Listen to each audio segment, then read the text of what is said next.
Renforcer la gouvernance minière par l'approche participative. C'est l'exercice qu'elle, Scan Togo Mine, filiale du groupe Heidelberg Cement, s'est consacré ce jeudi 19 novembre 2020 à Tabligo devant la presse togolaise. Il y a eu dans la presse il y a à peu près un mois beaucoup de remous concernant les problèmes fonciers entre guillemets à Scan Togo, et la direction générale nous a mandaté pour qu'on puisse expliquer nos procédures d'acquisition de terrain et d'indemnisation de biens à un parterre de journalistes pour que les informations puissent être relayées.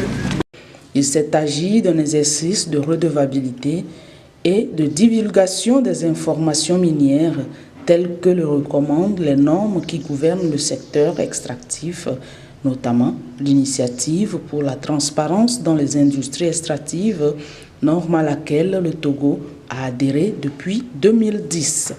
Le thème principal qui a meublé les discussions au cours de cette rencontre porte sur le niveau de la mise en œuvre des actions visant à garantir la licence sociale de l'entreprise dans son pays d'implantation, c'est-à-dire les relations de bon voisinage qu'entretient cet acteur pertinent du secteur minier qu'est Scan Togo Mine. Lorsque nous on appelle le portail, c'est environ 300 personnes. Aujourd'hui, c'est environ 300 personnes. Aujourd'hui, il y a au moins 600.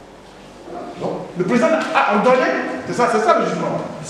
Par rapport à ce que la presse à l'époque a écrit, comme quoi on a demandé à Scan Togo de payer et que Scan Togo faisait la résistance. Au regard de ça, comme on a bien dans le reproché, nous on a transmis à notre avocat tous les payés.